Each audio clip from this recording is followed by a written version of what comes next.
Magandang araw mga kaibigan.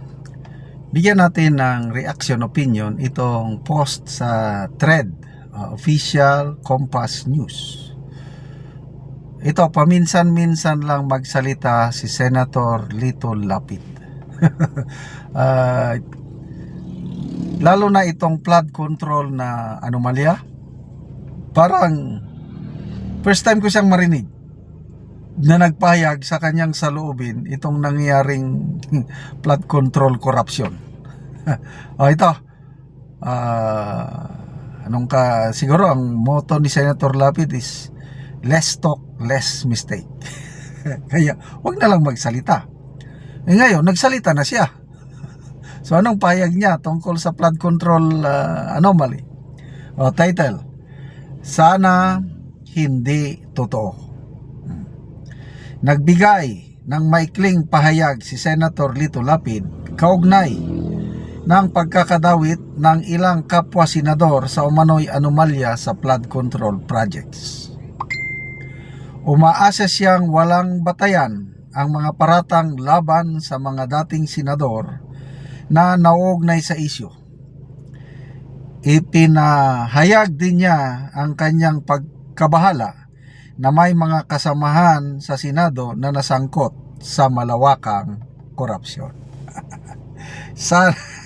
Salamat po. Salamat po, Senator Lapid. Basa lang ko kung may mga comments akong mabasa. Meron ba?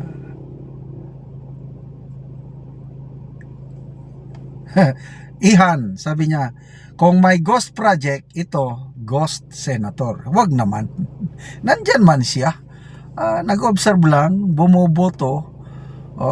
Ako nga, pasalamat ako kay Senator Lapid dahil bumoto siya doon sa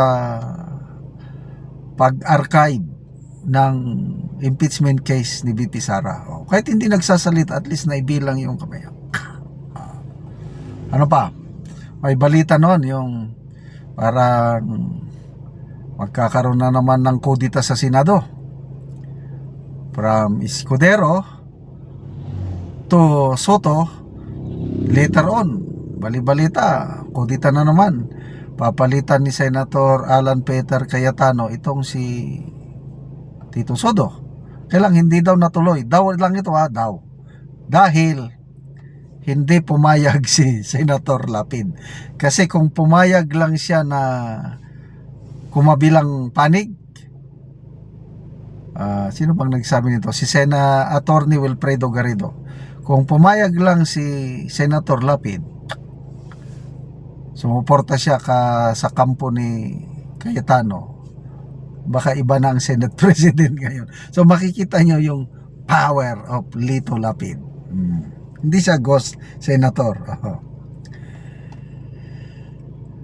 He is sad for his fellow thieves but not to the Filipino people they're robbing all along. Ako naman, in fairness, dapat may ebidensya kasi ang mga haka-haka, speculation lang ito na tinatarget itong mga senador. Example, yung tinatarget, yung tatlo, Escudero, Villanueva and Jinggoy.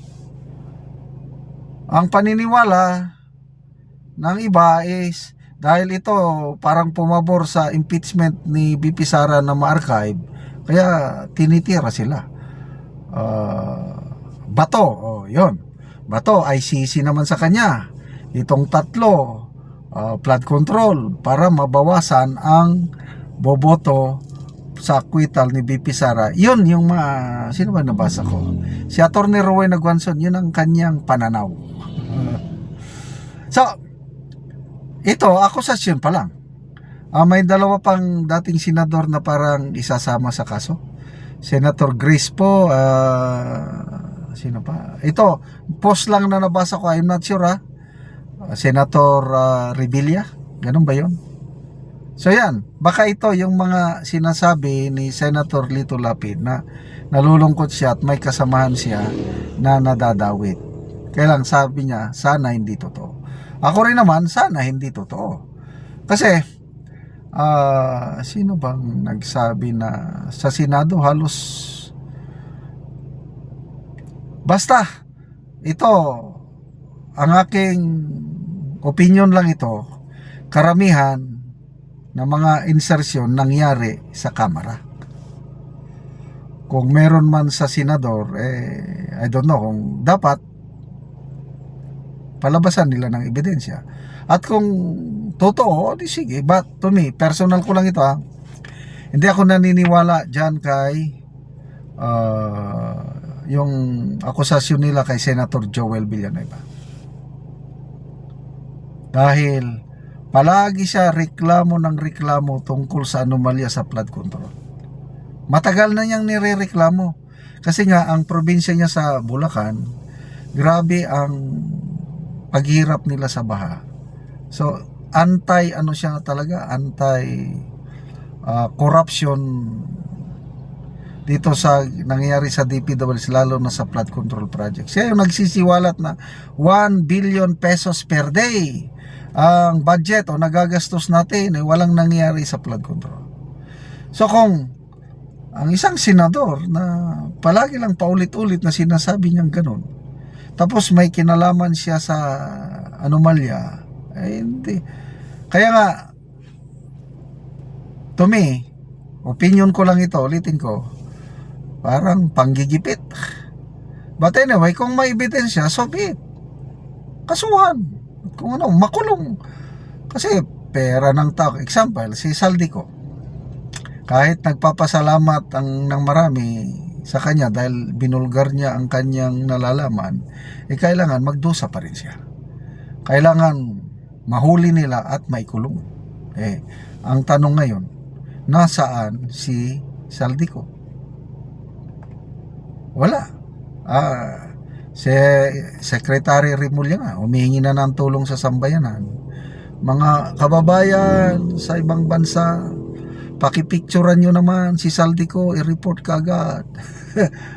Sabi naman ng taong bayan, yung mga nababasa kong comments, ayaw ko, itatago ko siya, hindi ko siya pipicturan. Gamitin nyo yung inyong confidential intelligence funds, bakit kami ang inyong utusan? Ganon. So, sinong nakakulong ngayon? Mga DPWH lang at mga contractor. Okay na ba yun? Ako hindi. Dapat ang makulong yung mga masterminds para magkaroon ng hustisya, para maging satisfied ang taong bayan. Ay salamat mga kaibigan sa inyong pagsubaybay sa ating channel. Nakakatulong kayo ng malaki sa tribong Talanding ng Bukidnon dahil ang income natin sa channel na ito pantulong po sa tribo. Namimigay tayo ngayon ng mga libreng yero at pako para makapagpatayo itong tribo ng mas maayos na tirahan. Panoorin niyo ang video na ito. Karon mag-atok na gyud si Kuya. Kuhaon na niya ang ngero nga buslot ni nanay daw.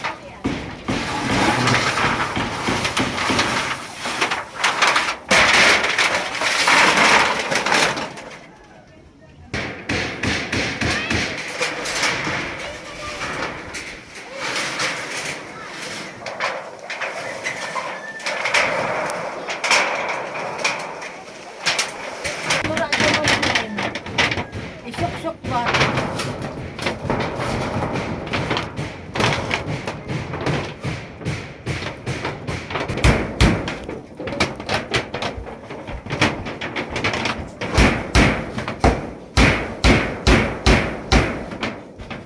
Karon naman na gyud ang pag-atok ni Kuya balay. So maayo na gyud nga tan-awon, kadili naman ingon pareha ganina nga buslot. Karon naman na gyud sa pag-atok, so maayo na nga tan-awon, dili na pareha ganina nga mabuslot. Salamat sa Ginoo nga ining kuan hinabang o kuan padi na sa nagkuan ani. Daghang salamat. Inaot unta mo para ning hinabang kay daghang pang nagkinahanglan pareha sa amo Oo. pobre. Pila kuya imong anak? Isa Isa pa. So imo unsa imong trabaho karon niya? Silipro So may pro. o So kada adlaw kada ka trabaho. taga adlaw. Domingo ang may trabaho po. Domingo, pahulay. So, makasuporta na sa imong mga anak kuya. Nakasuporta mo yun. Ragid pagpalit bugas, unsa pa dek kinahanglan. Bugas ra gyud ang makuan kuya, mga port. Bugas ragid. Sa panangyero kuya nga pangatop. So, Wa na gid mabajitan. wala na nabudgetan. So, igo lang sa pagkaon imong trabaho kuya. Igo ragid sa pagkaon napagid binulan nga motor Salamat kayo kuya.